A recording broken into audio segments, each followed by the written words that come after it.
दोस्तों, welcome to आवी explainer. आज आप लोग the adventure of Tintin movie को देखने जा रहे हैं, तो मूवी को एंड तक देखना।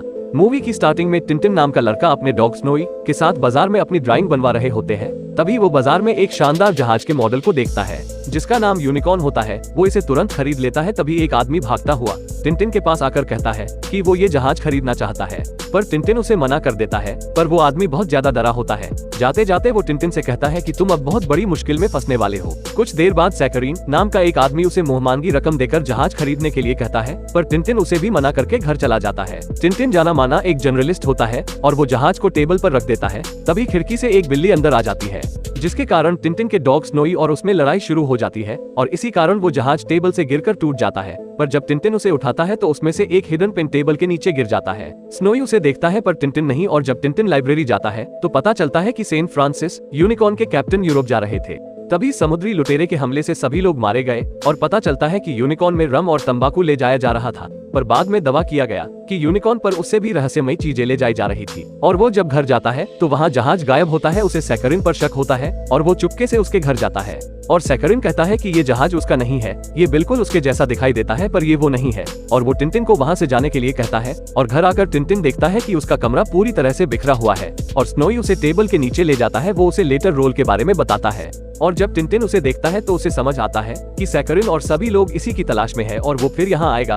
तभी दरवाजे पर वही आदमी एक बार फिर उसे कहने आता है कि उसकी जान को खतरा है। तभी गोलियों की आवाज आती है और वो आदमी वही मारा जाता है। पर वो टिंटिन को न्यूज़पेपर पर कुछ समझाने की कोशिश करता है और टिंटिन उसे दो एजेंट के पास लेकर जाता है और वो उसे कहते हैं कि वो जरूर इसका पता लगाएंगे। एक आदमी उनका पर्स चुरा लेता है और इसके साथ साथ वो टिंटिन का भी पर्स चुरा लेता है जिसमें वो पर्ची होती है। तभी दूसरी तरफ से कुछ लोग आकर टिंटिन को किडनैप करके अपने साथ ले जाते हैं और स्नोई उनका पीछा करने लगता है। वो सिर्फ टिंटिन को एक जहाज पर लेकर आते हैं जहां सैकरीन उससे पूछता है कि वो पर्ची कहाँ है, पर वो कहता है कि उसके पास कुछ नहीं है और उसे जहाज के कमरे में बंद कर दिया जाता है, जहां स्नोई आकर उसकी रस्सी खोल देता है और टिंटिन वहां से भागते भागते जहाज के असली कैप्टन के कमरे में पहुंचता है। कैप्टन उसे बताता है कि सैकरीन ने उसे यहाँ कैद करके रखा है।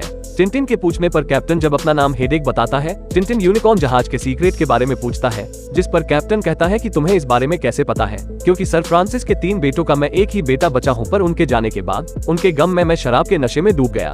अब मुझे कुछ याद नहीं। और यहाँ सैकरीन अपने आदमियों से टिंटिन को खत्म करने के लिए कहता है, पर वो गलती से भी हेडेक को कुछ ना करें क्योंकि उसके बिना यूनिकॉर्न का रहस्य उन्हें नहीं पता चल सकता।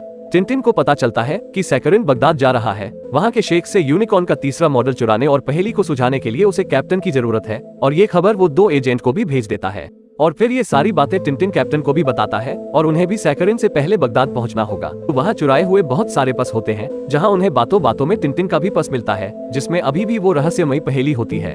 कैप्टन नशे में जहाज पर ही आग लगा देता है जिससे वो समुद्र के बीचों बीच फंस जाते हैं। तभी सैकरीन के लोग प्लेन से उन पर अटैक करते हैं। टिंटिन गोली मारकर उन लोगों से चालाकी से प्लेन पर कब्जा कर लेता है और टिंटिन प्लेन से सैकरीन से आगे निकल जाता है, पर उनके रास्ते में आगे बहुत भयंकर तूफान आ जाता है। पर टिंटिन कहता है कि अब वो पीछे नहीं मुड़ेंगे, पर तभी उनका फ्यूल खत्म हो जाता है जहां आगे रेगिस्तान होता है। कैप्टन प्यास से तड़प रहा होता है और उसे रेगिस्तान में हर जगह पानी दिख रहा होता है। इसी दौरान कैप्टन को अपने दादा सर फ्रांसिस के बारे में बताता है कि कैसे यूनिकॉर्न पर रम और तंबाकू ले जा रहे थे और उन्होंने उसे देखा। टिंटिन कहता है कि किसे, पर इतना कहते ये कैप्टन बेहोश हो जाता है और रात में वहाँ कुछ लोग आकर उन्हें उठाकर अपने साथ ले जाते हैं।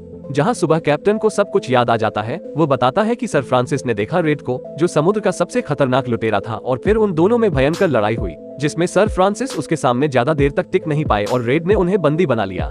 वो रम तंबाकू के साथ उनका पूरा बेशुमार खजाना हथियाना चाहता था, पर सर फ्रांसिस भी एक सच्चे हेडेक थे। उन्होंने हार नहीं मानी और पूरे जहाज को बारूद से उड़ा दिया और समुद्र में कूद गए। इसी वक्त रेड में फ्रांसिस को श्राप दिया कि उनका वंश भी श्रापित होगा। पूरे खजाने में से फ्रांसिस ने अपनी टोपी में कुछ खजाना जमा कर लेते हैं और ये वही खजाना है जो सैकरीन उनसे चुराना चाहता है। और सैकरीन रेड के खानदान से है, वो मुझ हेडेक के वंश से बदला लेना चाहता है और फ्रांसिस ने 3 यूनिकॉर्न बनाकर उसमें खजाने की सुराग छोड़े और एक सच्चा हेडेक ही इसे सुलझा सकता है। और वो निकल पड़ते हैं बगदाद की ओर। टिंटिन के खबर देने पर वो दोनों एजेंट भी उस यूनिकॉर्न के पहले के हिस्से को लेकर उनके पास पहुंच जाते हैं। सैकरीन भी बगदाद पहुंच चुका होता है। वहाँ के शेख ने यूनिकॉर्न का तीसरा मॉडल बुलेट प्रूफ ग्लास में रखा होता है और फिर जश्न शुरू होता है। वहाँ आज एक सिंगर गाना गाने वाली होती है जिसके सॉन्ग की पिच आम आवाज से बहुत हाई होती है। देखते ही देखते वहाँ के सारे ग्लास टूटने लगते हैं और बुलेट प्रूफ ग्लास भी टूट जाता है। तभी सैकरीन, जो कि इसी मौके की तलाश में होता है और अब वो अपने ईगल को जहाज लेने भेजता है। सैकरीन ध्यान भटकाने के लिए सबसे कहता है कि टिंटिन यहाँ उनकी मॉडल को चुराने आया है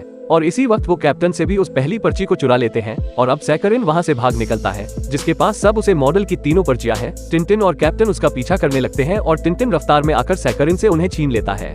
तभी दूसरी तरफ सैकरिन कैप्टन को पकड़कर पानी में फेंकने ही वाला होता है और टिंटिन से कहता है कि अगर उसे कैप्टन और अपने कुत्ते की जान प्यारी है तो उसके परिंदे को पर्ची के साथ छोड़ दे।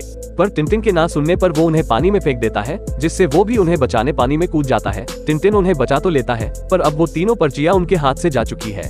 तभी टिंटिन को एक आइडिया आता है और वो सीबीआई को रेडियो सिग्नल देकर सैकरिन की खबर दे होता है और सैकरिन पकड़ लिया जाता है, पर वो उनको चकमा देकर वहाँ से निकल जाता है हेडेक को मारने। वो हेडेक के सामने उन पर्चियों को जलाने वाला होता है, क्योंकि वो उसे पूरी तरह बर्बाद करना चाहता है ताकि वो अपने पूर्वजों का बदला ले सके। और सही वक्त पर आकर टिंटिन एक बार फिर से सैकरिन से उन पर्चियों को छीन लेता है और आखिरकार सैकरिन को पुलिस गिरफ्तार करती है और वो उस रहस्यमयी पहेली को समझकर कैप्टन हेडेक के घर जाते हैं, जहां उन्होंने सर फ्रांसिस के साथ आखिरी समय बिताया। और जब वो घर के तहखाने में जाते हैं जहां एक ग्लोब के अंदर वही सर फ्रांसिस का बचाया हुआ कीमती खजाना होता है, टिंटिन और कैप्टन बहुत खुश होते हैं। तभी टिंटिन कैप्टन को बताता है कि उस पर्ची पर खजाने का एक और नक्शा है, जहां वही 400 किलो सोना और बेशुमार खजाना है, और वो दोनों अपने अगले सफर के लिए तैयार है। इसी के साथ ये मूवी यहीं पर खत्म होती है। तो दोस्तों, आपको ये मूवी कैसी लगी कमेंट में जरूर बताइएगा और इसी तरह की मूवी आपको हमारे चैनल पर मिल जाएंगी।